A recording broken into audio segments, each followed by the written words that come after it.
Lives Less Ordinary is the podcast from the BBC World Service, bringing you extraordinary personal stories from around the globe. Search for Lives Less Ordinary wherever you get your BBC podcasts. I was in Tokyo on the 13th floor of the office building in a meeting. We felt the shake, but we thought it was lasting forever. On March the 11th, 2011, at 2:56 p.m, a magnitude 9 earthquake struck off the northeast coast of Japan. I was frightened, but first thing I thought about was my son. Is he safe? The phone didn't get through. I was just 5 years old. I don't remember clearly, but some girls was crying. Everyone was shocked. After maybe 1 or 2 hours, I finally got to speak to my mother. My name is Sachiko Komoto. I'm 83. At that time, konran. Chaos. The earthquake triggered a massive tsunami along Japan's northeast coast. Sea defences were overwhelmed by huge walls of water, which wiped out entire towns and villages. Some 20,000 people were killed. The nuclear plant at Fukushima had been flooded too, and over the next few days there were 3 nuclear meltdowns. Massive amounts of radiation were released, and more than 150,000 people had to be evacuated. I'm Ruth Evans, and in this documentary from the BBC World Service, we'll be reflecting on the legacy of this triple disaster and asking what have been the lessons learned for reducing risks in a risky world. 3,500 people have been killed after 2 major earthquakes hit southern Turkey and northern Philippine Syria state meteorologists say Typhoon Rai is now moving And as the world is tested by the impact of extreme weather events and natural disasters, does Japan have any solutions to offer other countries trying to strengthen their preparations for such disasters? Once the capital of the former Hawaiian kingdom, a historic town reduced to a smouldering pile of ash and rubble. Rescue efforts are underway in Tanzania's northern district of Hanang in the aftermath of devastating floods and mudslides. Japan is no stranger to natural disasters. Earthquakes and typhoons occur all too frequently. A powerful earthquake and several stronger aftershocks. On the 1st of January this year, the country was again rocked by a strong quake and a series of aftershocks. People were urged to evacuate to higher ground after a tsunami warning along parts of the west coast.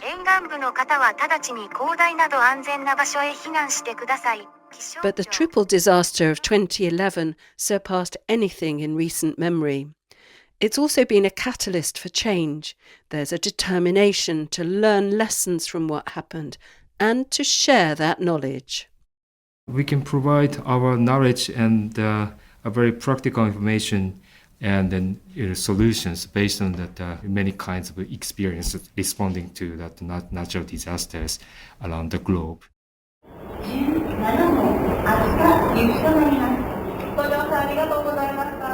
I'm on my way now to meet Ayako Komoto, who, as we heard, 13 years ago was on the 13th floor of her swaying central Tokyo office building when the earthquake struck. She lives on the outskirts of this vast, sprawling megacity of nearly 40 million people. This is Saginuma in Kawasaki City. Sagi is a name of a bird, and Numa means marsh or swamp. So the clue is in the name. Yes. This is a vulnerable area. Yes. Saginuma is a pleasant, hilly residential area, its streets lined with yellow-leaved ginkgo trees. On the way to Ayako's house, we pass the local school. There are children just leaving after the end of their school day, but this is also your emergency evacuation centre in the event of something happening. Yes, this is the place where everybody around this area will come in case of emergency or natural disaster. They keep food, blankets, water. Evacuation drills are held frequently, both in schools and communities all over Japan, to try to ensure the population is prepared in the event of an emergency. and families are encouraged to keep a grab bag of emergency provisions at home. At that time, I bought so many things, water and some foods we bought, but today, almost forgetting. Back at her house, Ayako's 83-year-old mother, Sachiko, tells me that she did prepare an emergency grab bag after the 2011 earthquake. But this seems to be rather surprising news to Ayako. Where is it? You don't know where it is anymore. But after a brief search, the rucksack is found. Let's see what she has inside it, shall we? Some gloves, penknife, torch. Radio. A little tiny camping stove. Mushroom rice. So water, dried food, and a corkscrew. Very important to have a corkscrew in an emergency. The bag with all its provisions is quite heavy, and it's hard to imagine a frail 83-year-old would be able to carry it far in an emergency. And then Ayako's son spots another problem. What's the sell-by date on that? 2011. 2011. It's a small example of how challenging it can be to be fully prepared at all times. But Ayako admits that the events of 2011 did make her think about things differently. And this is the map that shows the small roads, but also the emergency places in every areas on the way back, so I know where to go for help. I wanted to be prepared to walk from Tokyo to here in case. So since then, actually, I wear low heels and I changed my job, but I tried to look for an office which is in walking distance. It's interesting to say that you've changed where you work, how you work, even the type of shoes that you wear. Yes. So subconsciously, even if you think you're not prepared, you have thought about all of these things, and you are anticipating that there will be another emergency that you'll have to deal with. Yes, I think so too. Although Tokyo's sophisticated earthquake-proof skyscrapers and stringent building regulations protected it from serious damage in 2011, seismologists predict that there is a 70% chance of a major earthquake hitting Tokyo within the next 30 years. As dusk falls and I leave Ayako and her family, we hear the surprisingly soothing sounds of Kawasaki's emergency broadcast system. It's a daily drill for the emergency broadcast. Many cities have a similar system. They test the sound system every day at 5 p.m. all year round. When I hear it, I would think that, okay, it's time to walk my dog. And if it was a real emergency, they would be broadcasting, telling you what to do, where to go. Right, maybe instructing people to go to the shelters or some big typhoon approaching, stay home.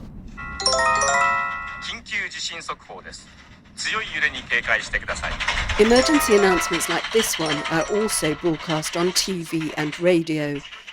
But despite all this, it's estimated that over a third of people living in areas inundated by the tsunami 13 years ago didn't hear the emergency announcements to evacuate.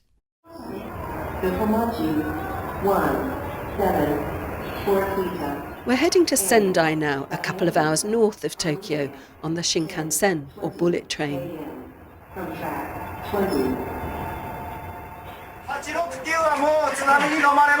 Sendai's coastal area was the epicenter of the massive tsunami, which consumed buildings in its path and tossed cars and boats around like bath toys. People were forced to seek safety on rooftops wherever they could. My name is Yasufumi Shiraiwa. My position is a Senior Director for Innovation Promotion Department in the city of Sendai. In 2011, the tsunami's devastation was unimaginable, significantly damaging of over 250,000 private properties, as well as over 900 citizens lost their lives. The vast areas of Sendai plain washed away, and the Sendai airport flooded with planes and vehicles swept up by the waters. The tsunami penetrated roughly 6 to 7 kilometers inland from the coast, deeply affecting both urban centers and the residential suburbs. So the scale was much greater than we could ever imagine. Mr. Shiraiwa takes me to the coast to see Arahama Elementary School, now preserved as a memorial to the tsunami. How high would the tsunami waves have been at this point? Roughly about 10 meters. The heavy metal bars on the windows have been twisted and bent by the enormous force of the water. We're inside the building now, and the classrooms have been left as they were, but obviously a lot of the debris has been cleared, but you can still see the marks of the water on the ceiling. Yeah, even 12 years after that tsunami, but we can see very clearly the mark on the top of the ceiling, the second floor of this elementary school. In one of the classrooms is a scale model of the school and the thriving town it once served.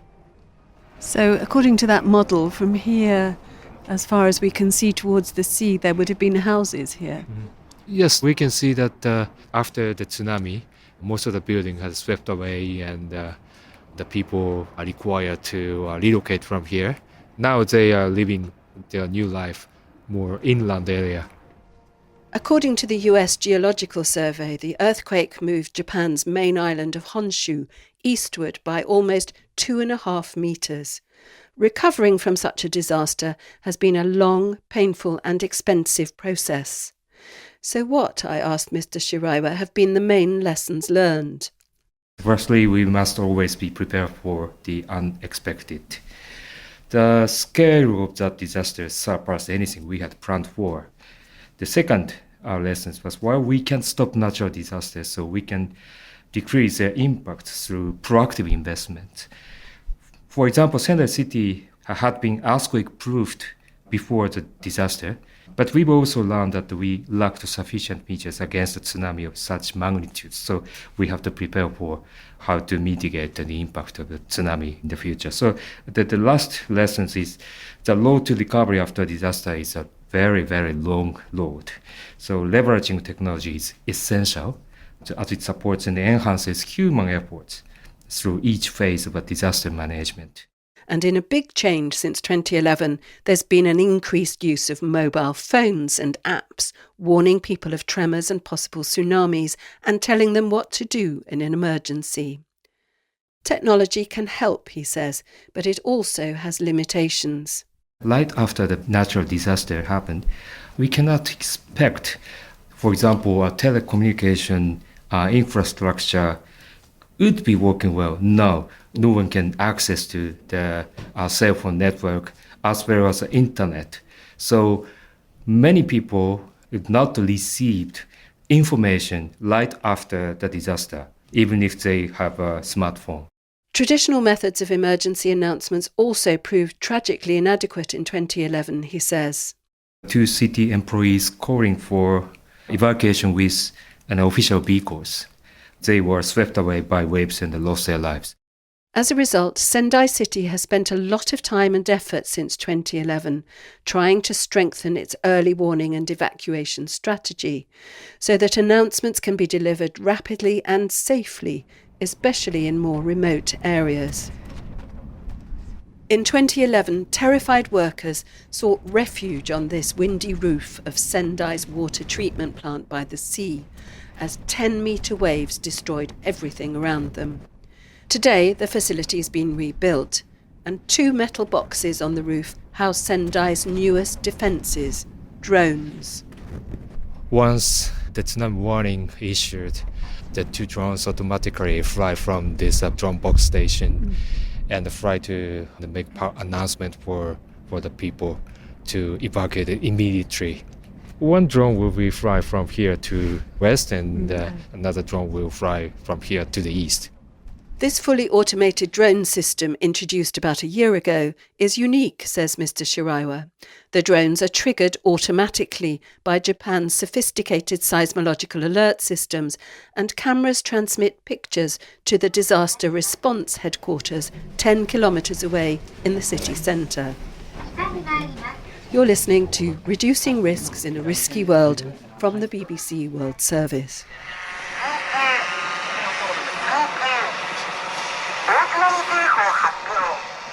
So what is the announcement saying? Warning, warning, tsunami, please evacuate. Tsunami approaching, please evacuate. So this is pre-recorded footage from the drones flying from the roof where we were a short time ago, Yes, exactly. going out along the beach and what they are recording with their cameras. So you can see from the control room who is at risk on the beach, who needs to be warned. So it's a very clear picture that they send back. Exactly. Yeah. This new drone system has been developed as part of a public-private partnership between the city of Sendai and Nokia. Kiyoshi Shimakoshi is Nokia's principal customer solution architect and helped to design a communication network that will be disruption-free in the event of an emergency. To make this happen, they need a dedicated and a stable and a more reliable network system. With this, Nokia offers such private LTE system. So this is the first attempt to introduce private, so-called dedicated LTE. We call it private LTE. LTE is a kind of cellular system. This is a dedicated one for the Sendai City. This public-private partnership between the municipality and Nokia is part of the city's open innovation platform known as Bosai Tech. Yasufumi Shiraiwa explains how it works. Bosai Tech provide both private companies and municipalities and research institute to have opportunities to discuss many kinds of issues, both online and on-site. And also, we offer the opportunities for companies and research institutes to pitch their disaster response solutions and ideas. And the city of Sendai will prepare potential subsidies for testing viable technologies and ideas. Sendai City is also working closely with academia to ensure that its new risk reduction strategy is based on the latest scientific research and modelling. The International Research Institute of Disaster Sciences at Tohoku University was established in 2012, a year after the tsunami. Professor Takako Izumi is director of the Multi-Hazards Programme there. We combine some expertise from natural science and also social science. I think that's a very unique point, and that's also one of the lessons learned from 2011 tsunami. Our researchers provided the scientific advice based on their modeling and simulation for the future risks. And we provided some support to develop education materials, key messages in terms of the preparedness and also the response actions. As well as analysing lessons learned from 2011, the Research Institute has also helped with modelling the impact of future potential hazards. Most of the cities, local government in this area, they provided the hazard map. So we will know from the past experiences how large and areas were inundated by tsunami or flood. But for the future, we understood it's more important to develop that kind of hazard maps, including future risks. This is the disaster prevention map of Miyamaiku, which is a region in Kawasaki City and where we are right now. Back in Kawasaki, Ayako showed me some of the hazard maps that are now available at her local civic centre. There are maps for different disasters. This is where there may be possible landslides in case of maybe heavy rain. The most vulnerable areas have been identified in advance. Yes. Such information is crucial for planning safe cities, where to build and not to build, for example. But alongside the science and technology of risk reduction, Professor Izumu and her colleagues have also been researching the behavioural side of risk response to come up with often quite simple solutions. There is an elementary school called Kadonowaki Elementary School in Ishinomaki City. They expected a tsunami based on the past experience, and they conducted regularly evacuation drills. What they have done is that they will make a group, including all the students from different year, so that the 6th grade children can take that 1st grade children and tell them, okay, we have to evacuate now, so we go together. The teacher said that worked very, very well. So I think that kind of arrangement and uniqueness is very important to think about.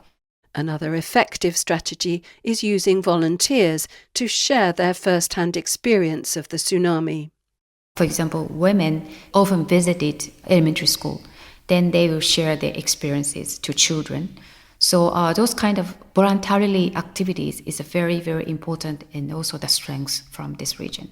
4 years after the tsunami, Sendai's growing expertise received international recognition when the city hosted the third United Nations Conference on Disaster Risk Reduction in March 2015. 3 months later, the UN General Assembly adopted the Sendai Framework.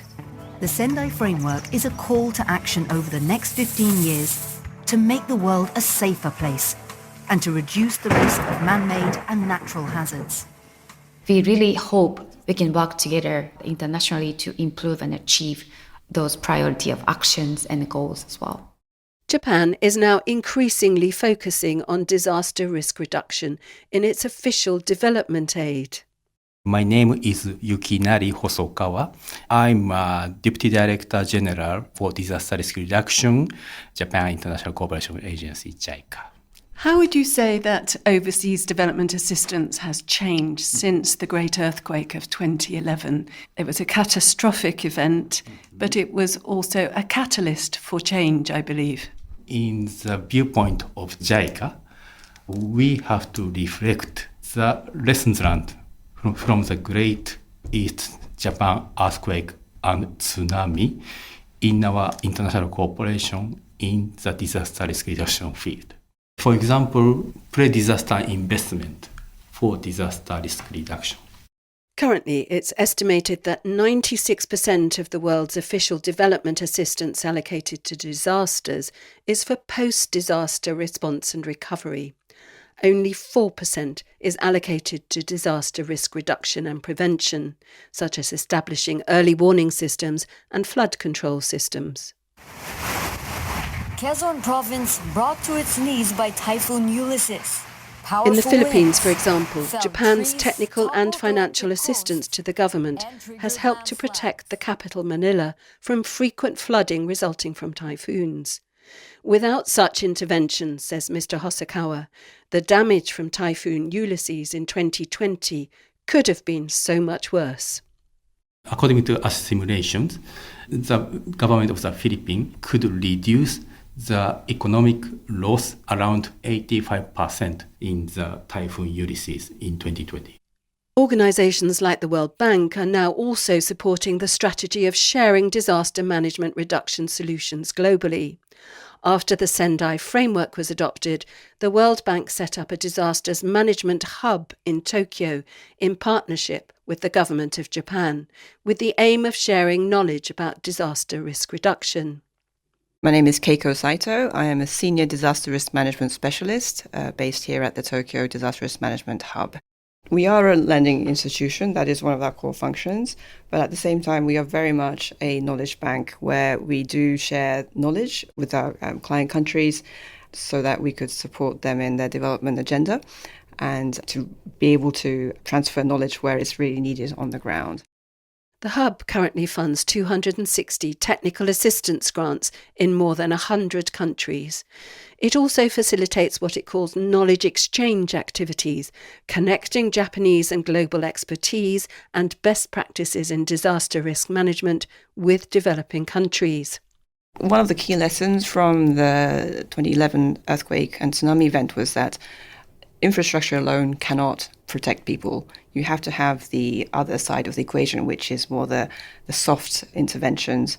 So we do, of course, finance and support projects where infrastructure is related, but we also have a lot of activities that are to do with the social side, and also, so how do we plan for evacuation? How do we come up with the policies that are needed for the organizations to be able to move in the immediate aftermath of event? You have to have these, the soft side implemented as well. So how relevant do you think Japan's expertise and knowledge is for countries that perhaps have less deep pockets than Japan? I think that's always the challenge. What we have in Japan is not always available in other countries. So our task particularly is really to see how we can translate the lessons that are learned from Japan into the developing country context in the countries that the World Bank works. within the given constraints that we have in the countries that we work in, what are the priorities that can be implemented? Has the World Bank done any modelling on the cost effectiveness of putting risk mitigation, risk preparedness in place in advance as opposed to reacting to a disaster once it's happened? There was some calculation, modelling that was done, which indicated that every $1 you spend on mitigation before an event happens would make a $4 gain in the recovery. So that is really very clear indication that it makes sense to invest in pre-disaster preparedness and resilience. Understanding and quantifying risk is essential for disaster risk management. So the World Bank is also helping developing countries to gather information and draw up the sort of hazard maps that we heard about earlier. Sharing this knowledge and solutions is key to the hub's activities, says Keiko Saito. This year, for instance, from India, we had a delegation that came to learn about Japan's early warning system. So for earthquakes, we have a very dense network of seismic stations that no other country has, and that allows the Japan Meteorological Agency to issue seismic warnings before the earthquake happens, only maybe 30 seconds or a minute before, but still that does help. So other countries like Indonesia and India, who are also prone to earthquakes, are very interested in learning about how these kind of systems can be set up to issue alerts. I've come now to a popular park just outside Yokohama City, the commercial hub of the Greater Tokyo area. This is a very popular place for people to come and walk their dogs and meet other dogs by the looks of things. There's a big football stadium. International concerts also happen here. And the football stadium is on stilts, isn't it? Yes, correct. I'm with Haruko Mikimoto from the World Bank Tokyo Developing Learning Center. During the incident of the flood, this whole area get closed to store the water, so people don't get too much affected by the flood. So this is a purpose-built retention pond so that when it rains heavily or you get a typhoon with extraordinary rainfall, this is where it's held rather than flooding the whole of Yokohama City between here and the sea. Correct. But during the normal period like today, it's a beautiful weather today, people can just come in, enjoy walking, football. Some people come with their dogs. So it also plays very much a livable park in normal situations. Built around 20 years ago, the Tsurumi Retention Pond and Park gets flooded at least once a year. And it's proved very effective at protecting the surrounding city of Yokohama. Haruka now brings visitors from around the world to show them what can be done to mitigate urban flooding. When we do the knowledge exchange, we very often bring the clients from Africa and other parts of the world to this park because it really gives a good image what they can do potentially in their integrated urban flood mitigation project that World Bank financed. Tanzania was one of the first clients who visited Japan when we opened that program, and so they came here to learn. The Tsurumi Retention Pond and Park is very much a model for the planned Msimbazi flood relief scheme in Tanzania's main city, Dar es Salaam, where people have built informal houses or shacks in areas prone to frequent flooding. Hali inakuwa mbaya zaidi, inakuwa hali sio salama. Watu wanahangaika maji. So what he says is when it's raining and it's flooding, it's really difficult for them because they lose their properties and sometimes they lose their lives. They have lost everything.